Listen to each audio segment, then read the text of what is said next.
Ya Allah, subhanallah.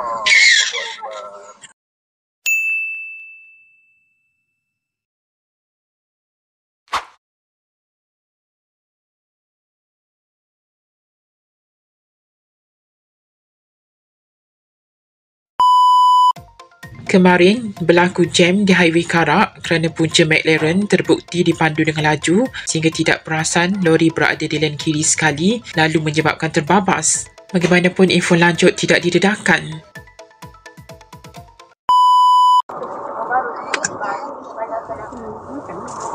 Adik habis satu dah. Baru dia minum air.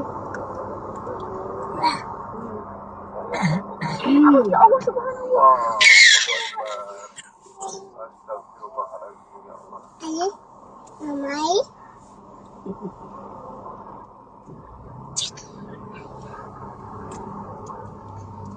Nanti dia